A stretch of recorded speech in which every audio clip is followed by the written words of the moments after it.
Bortoleto struggled during the sprint. Did things get better in the GP?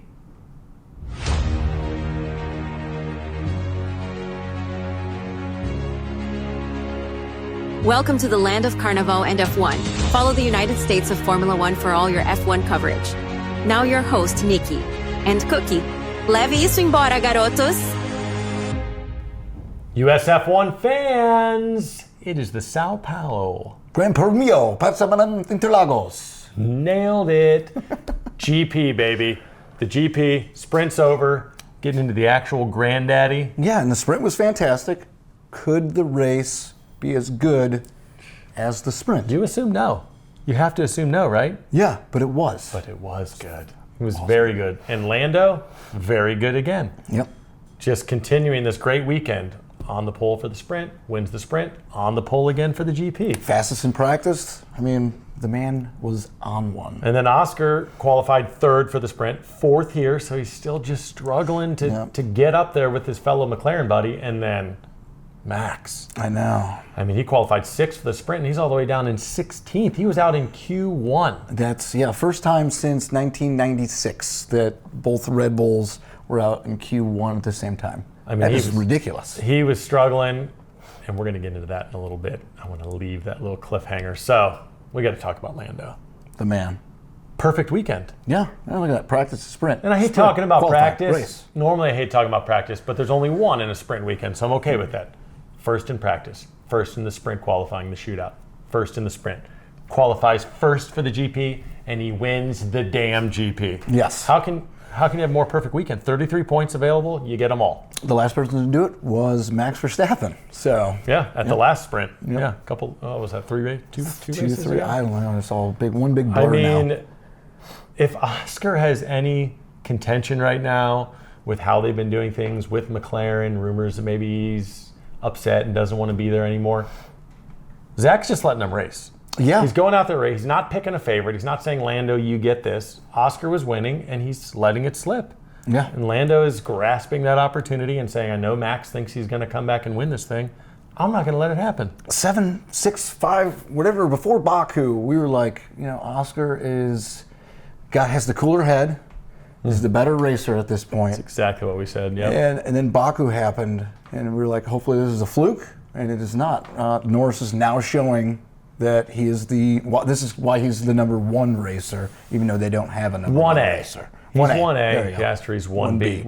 We said that Lando can make more mistakes, and Oscar is just steady Eddie, and it's been the complete opposite in the last 4 or 5 races. Piastri's mistakes have been much worse, though, than he's bringing other people down with him, too. Yeah. He's not just taking himself out. I don't want to talk about that quite yet. Gridsky. Okay. I think there's a lot of surprises in qualifying. I think once Max is out in Q1, I think it just kind of opens things up for other people. Yeah, they're like, oh, Max is out. The granddaddy's out. I mean, who is going to get into the top 10 now? How about both baby bulls? Yeah. Both baby bulls, 5 and 7, and both Red Bulls out in Q1. Mm-hmm. How are the babies beating the daddy? 19th. When does baby beat daddy? Is that a quote from a movie? No, that's Nobody Puts Baby in a Corner. Yes, and that is from Dirty Dancing. Correct. I was going to get it. Took me a minute. I was like, I almost said Ghost, and I'm like, that wouldn't make sense. Anyway. I will say I'm happiest about Nico making it to Q3. Mm-hmm. He never does. Of course, he finished 10th. He was in the last of Q3. But I think your biggest surprise and happiest moment is going to be... Oh, yeah. Behrman. Yeah. Behrman. Yeah. Continuing his great weekend. Qualifies 8th. Yeah. I mean, huge. He had a 5-second penalty in the sprint race for a contact with Lawson. So I was like, okay, if he's 8th, can he? I know he's got a 5-second. Can he hold it? Can he finish in the top 10? I was hoping so. That's the problem, is you're qualifying 8th, but your first pit, you're going to have to serve 5 seconds. Mm-hmm. How's that going to be in his head? Antonelli. Continuing his great weekend. Mm-hmm. Qualifies and finishes second in the sprint, and here he is qualifying second for the GP. I mean, I could talk about Pierre Gasly, but I just don't like talking about Alpine that much. I don't mind it. Let's just say that car was, for being a big hunk of junk that it's been basically the entire year, it was pretty much a rocket during qualifying. So. And Hamilton in 13th, so he's just continuing his woesome season. Mm-hmm. And here are the results. like we said, Lando held steady, and Antonelli holds. I know. It's absolutely crazy. There is someone on that podium that I am shocked to see on that podium, and I shouldn't be. It's not Lando. Nico Hülkenberg. On the podium. Oh, on the podium. It's not Lando and it's not Antonelli. Max Verstappen. We'll get into that in a little bit. I don't understand how someone goes from 16th, which it wasn't even 16th. But let's get into some other guys here. So Behrman starts 8th, serves his 5-second penalty. Top 6. Finishes 6th. He actually moved up with his penalty. Yeah, that car was on fire this weekend, and so was he. And he is, I think, finally becoming the driver that I said from the beginning that he was going to be. So. And Oscar qualifies 4th and drops down a spot. Yep. I didn't want to give you any props for that. You just love him because he's Italian. Yes, it's my Italian buddy. But Nico Hülkenberg, you said it, he's there. Qualifies 10th, moves up a spot to 9th, and my boy finishes in the top 10 in the points. 2 of them. 2 of them. 2 whole points. Which is huge. So it's huge for him to maybe finish the season in the top 10 of the drivers. That's my main goal for him. Lawson up there, Gasly held. He finished in the points. So I think we thought maybe there was going to be rain in this race. There was some moisture still on the track, but no rain. And I just think some guys proved that Brazil was the land for them. Yeah, and I said on the pre-show that I was hoping that it was going to be a dry sprint and a wet GP. It actually turned out to be kind of flip-flopped. It wasn't a rain, but it was just a lot of rain from the night before that held on the track. So it made it for a great race weekend. So, talking more about Max. So he qualified 16th. He was out in Q1. Yeah. He had such problems with that car. Terrible. So they decided after qualifying, you're already starting 16th. Let's change that power unit. Smart. Let's get you a new power unit. Who cares? You'll be fast.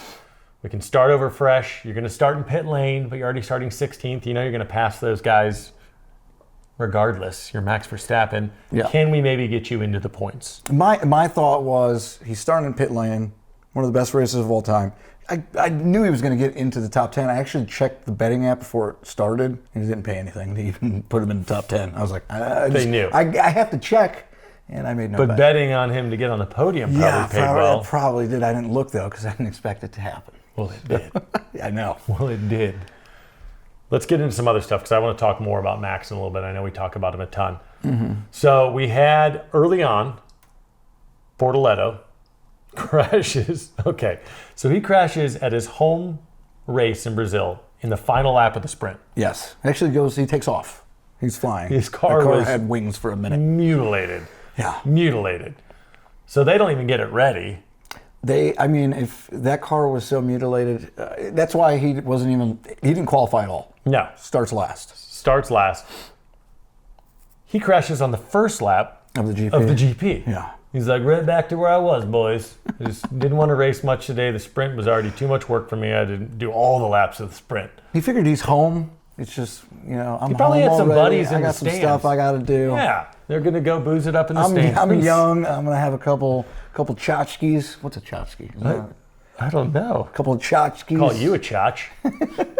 I mean, how does Nico feel about this? The tchotchkes? No, about his teammate, Bortoleto. Probably not. He's supportive. He's a veteran supporting his young rookie teammate. He's a rookie. Poor Bortoleto. We had him on last week. Go back and watch the interview. It was great guy. Do you think we cursed him with that interview? I almost feel like we did. We curse Ferrari all season. Every time we pick them, they don't even finish the damn race. Happened again here. We'll get into it. So Bortoleto crashes on lap 1. We get a safety car. Yeah. Then we get the restart. Complete chaos. Yep. We have a virtual safety car. Explain this chaos to me. Whose fault was it? We have Oscar crashing into Antonelli, who crashes into Leclerc, and the only one who gets knocked out of the race from this is poor Leclerc. Yes. So I picked to finish on the podium, and he was gonna do it. Okay? So go to the next slide. I'll show you this. Boogie will push this up. Look where Kimi is. Okay. Mm-hmm. He's got the right to the corner. Yep. You got Oscar is well behind him. Behind the mirror. You see that smoke right there? That's him locking up his tires. That's basically, it's like, I am at fault. My name is Oscar, and it's his fault. The proof is in this photo. Yeah. This is a great shot that shows the location of the vehicle, where they're at on the track, the locked up brakes. Yep. If you cause that collision, it's 100% on you. The only and I know what you're going to say. Devil's advocate thing I'm going to say here is look at all the room that Leclerc gave Antonelli. Yes. Leclerc saw them going 3 wide, which going 3 wide at Interlagos is not that great of an idea at any of the turns. He gives them all that room. Now, I understand Antonelli not wanting to get over and take that room because then all you're doing is you're giving Piastri inside track and he's going to pass you. And he said he didn't see him, but look at the room. Okay, he's not on the white line. It's not wet. It's not like he can't get on the white line. Look at the room where Oscar Piastri has to move down just a tiny bit. Leclerc is basically saying, Antonelli, come over here with me. Let him through. And we'll battle right after this. Yep. And Antonelli said, no. He did say I have no. it, and I'm going to dive bomb in that corner. I'm going to take it. So, yes, was it Piastri? Did he get a 10-second penalty? Yes. Was it deserved? Yes. 10 seconds? Yes. You don't think it should have been 5? No. That skid mark shows that basically he was going into the corner too fast, had to lock it up, lost control of his car. He's a racer, can't do that. So it's his fault. It's almost rules versus sportsmanship. The rules are, yes, Oscar, 10-second penalty. The sportsmanship is Antonelli could have maybe slid over and prevented all of this. I'm sure in the end, Leclerc wishes that happened because it knocked him out of the damn race. Yes. So Antonelli, can you go to the next picture? Yep. So that one doesn't show it, but okay, you can see Kimi Antonelli here is sliding. Okay.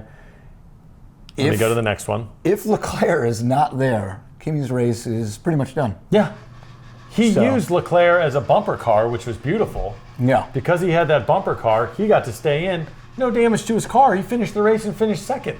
Leclerc loses his front left freaking tire, and he tried to He live tried back. to drive. There's sparks flying everywhere, and he's like, I'm going to make it back. I'm going to make it back. We'll talk about that in our next show. We're going to get into some radio transmissions. The suspension was broken. The suspension was broken. And he's like, fix that too.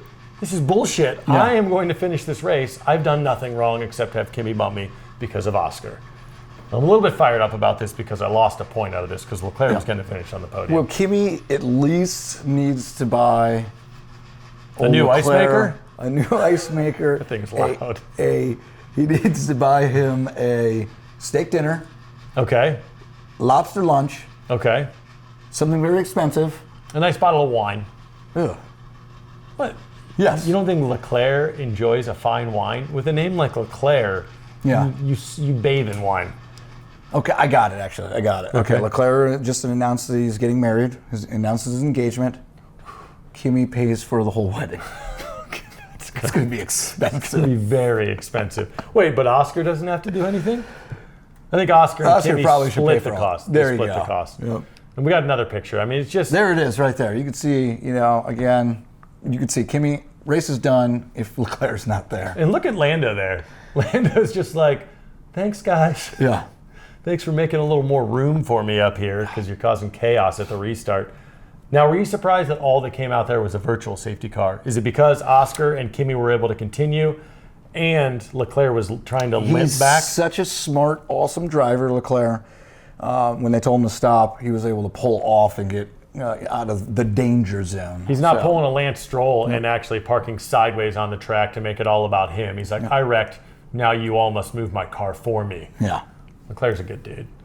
And this alludes to Oscar's 10-second penalty, which he had to serve. So Yes, that, I mean, he's already struggling. He got 0 points in the sprint. Lando gains 8 on him.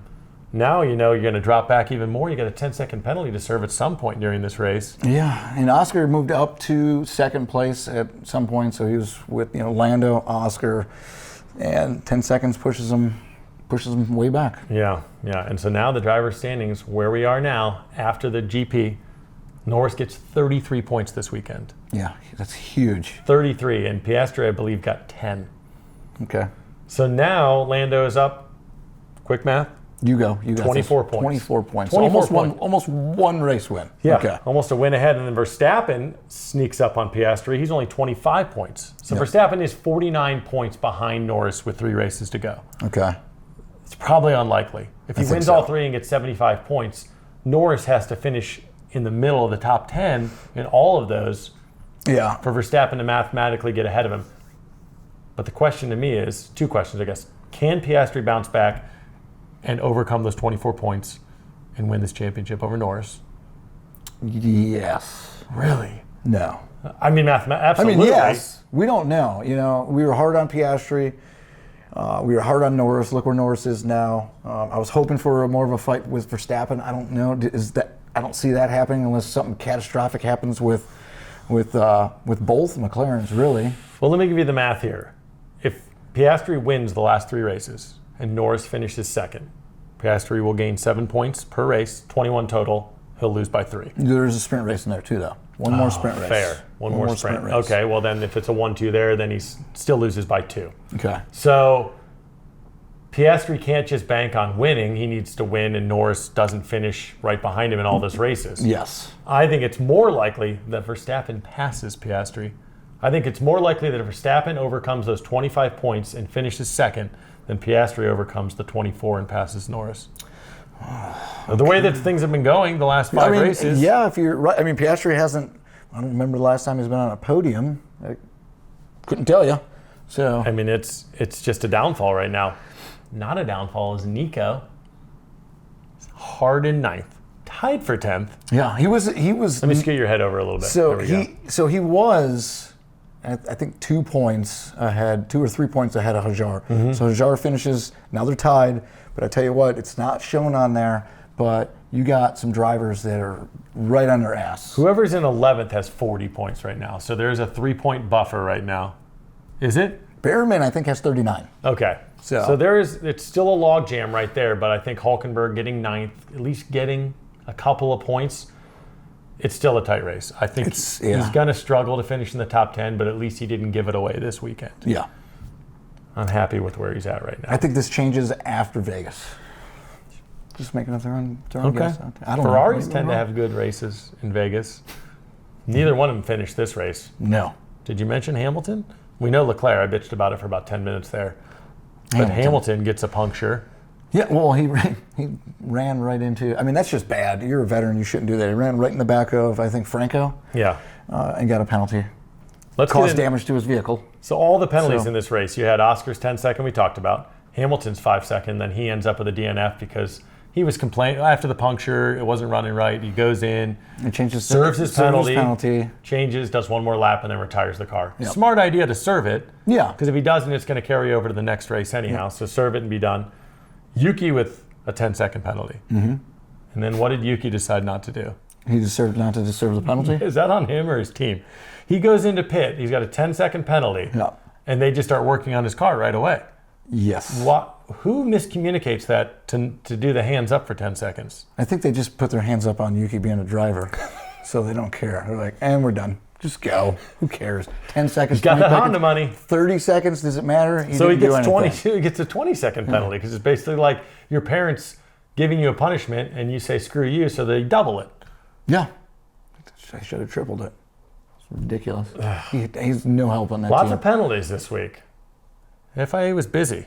Mm-hmm. Team standings. I don't even know why we talk about this. This is huge. At the top, at least. But this is McLaren. We know that's done. I love seeing that blowout. Yeah, that's done. But Ferrari, with their horrendous weekend, gets taken over by Mercedes and by Max Verstappen. I'm not going to Max Verstappen. So, I mean, if it wasn't for Max coming from the pit lane and doing what he did, I think that they would have been. Oh wait, no. No, Red Bull possibly could be in second right now. So Mercedes had such a great weekend with Antonelli finishing second in both races, and 3PG doing what he does, finished fourth in the Grand Prix, 4PG, and third in the sprint.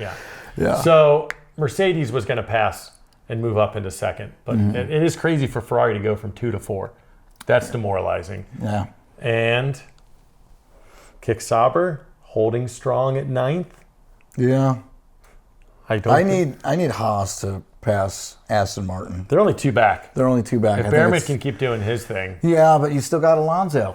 You got Team Alonso, because Lance Stroll does nothing, but Alonso can put some points together. Are you saying it's Team Behrman versus Team Alonso and Ocon doesn't count as much as Stroll doesn't count? No. Ocon counts a lot more than Stroll, but I think I count more than Stroll. You do. I don't even know how to race. Let's get into what really matters. This is amazing. Okay. Get into some stats for the people. So we talked about this. Qualify 16th, changes the power unit. Let's just hit the reset button, start in pit lane, see what you can do. He gets driver of the day. Why does he get driver of the day? Because he is the third racer in the history of F1 to start in pit lane and finish on the podium. Yep. No one's ever won a race or finished second. He finished third. Last time was Hamilton, went from pit lane to P3 in 2014 in Hungary. Prior to that, Sebastian Vettel started on pit lane in 2012 in Abu Dhabi. I mean, those are Hamilton, Vettel, and Verstappen. Those would be the guys that would do that. Yeah, and that's 2 Red Bulls, too. And then what year was Lewis Hamilton? That was in 14. 14, so he'd have been on Mercedes at that time. So I mean, that's pretty good. He gets driver of the day. It's a no-brainer. Yeah. I mean, I was kind of arguing Hulkenberg because he moved from 10th to 9th. And if Nico moves up, if he qualifies... He should get driver of the day. If he qualifies, if he makes it to Q3 and holds it or moves up a slot, I mean, come on, driver of the day. You could make arguments for Behrman you can. Going from 8th to 6th after serving a penalty, but there's no argument here. Even with Lando's weekend of the perfect first. Yeah. If you go from pit lane and then talk about his struggles throughout the race. So, yeah, I wanted to mention that. So, pit lane, he gets a lucky break when he gets the safety car with Bortoleto. Thank you, Bortoleto. Okay? And then he's able to get everybody's bunched back together. Right. Then he gets a puncture, right? So he moves up. I think he's like 9th or 10th. Gets his puncture. Has to take a early pit stop. He dropped back down to like way back 14th. Down. He went from like 20th to 16th to 9th, back to 14th. And now he's moving up. At one point, he's in first place. Okay, there's I think 20 laps left. He's in first place. 7 seconds ahead of Lando, and in my mind, I'm like, stay out. It was kind of a fake news. But I knew he wasn't going to be able to. It was a tire change. Yeah, he was going to have to. He had to change, so it was one of those kind of like, he's in first, but he's really not. But he went from pit lane to first. Yes. I don't care how you got there. But let's not even mention the last part of the racing, absolutely crazy. He does his pit stop, and now he's behind Norris, he's behind Kimi, he's behind George, okay? And he's 9 seconds behind George Russell, right, in 4th place.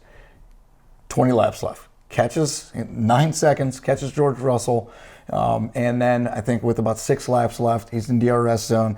Could have passed Kimi. Good props to Kimi for holding him off because I thought for sure he was going to finish second place. Kimi had better tires, but still, it's Verstappen behind you and you're a rookie. Yeah. I give Kimi a lot of props for holding him off, but the guy finished on the freaking podium. Amazing. I mean, what is with him in Brazil? Last year he starts in 17th and he wins the damn thing. Yeah.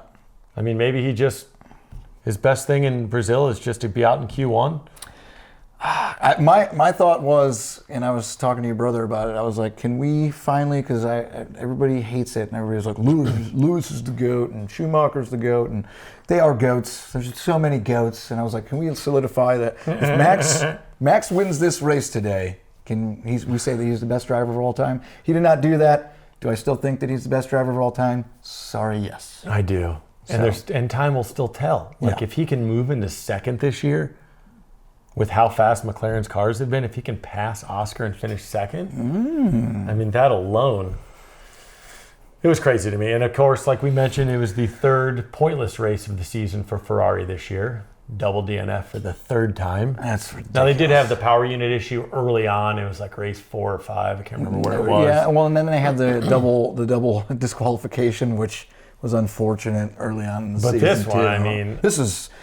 I mean, you can't really blame them on... You can blame Hamilton. You can blame Hamilton on his... You can't blame Leclerc on his. But they're just... What an awful year for Ferrari. I know. Awful. I picked them to win the Constructors, I think. Or something like that. Well, they're currently in 4th and about 9,000 points back from McLaren. So they have 3 races to make that up. They have a chance. Now, if Verstappen did not do what he did, and I joked about Hulkenberg, this guy's your driver of the day. Yes. If Max doesn't do it. I mean, granted, he started second, finished second. But you got to take into consideration that he's a rookie. Yes. So... I mean, and he finishes second in the sprint and the GP. What a great freaking weekend for the Italian wonder. Does this seal the deal now? He had a podium in Canada. Finishes second in the sprint race. Mm-hmm. finishes second here. I think this pretty much, does this lock him into Rookie of the Year? I hate to say it because I'm all over Hajar, and I wanted Hajar to win this, and he was fighting for a little bit. But this is his second podium of the season as a rookie, and he finishes second. So he's got a third and a second. The only caveat I will say, if Hajar wins one of the final 3 races, he's Rookie of the Year. I'll give you that. The only way is if Hajar wins one. He can't finish a podium. It's got to be a victory. Okay. I'll tell you what. We're going to do our rookie report card at the end. I can't wait to do it because as of right now, Kimi up top, and I got Behrman going to be beating Hajar. Wink, wink. Nudgy, nudge. I don't like one bit about that because I love Hajar. And I don't like that. Haas. Could change that could change. We have 3 races left. That could change. Hajar has been consistently a lot better than Behrman this season. All I'm saying Behrman's is, heating up late in the season. Can we have this argument at a later date? I don't want to talk to you at all right now. I'm getting the people ready for the end of the season. The rookie report card that we're going to do. We're going to classify them all. 1 through, I think there's 6 rookies. I mean, I guess we count a couple of them. So I'm just getting people ready. You pissed me off enough. I don't even want to do my send-off. I don't even want to tell the people I love them. All right, I will for you. Love you. Follow us on YouTube at the United States of F1 and on Facebook, Instagram, and TikTok at United States F1. Join us next time on USF1. Like and subscribe. Copyright Brugman Media Limited 2025. Love ya.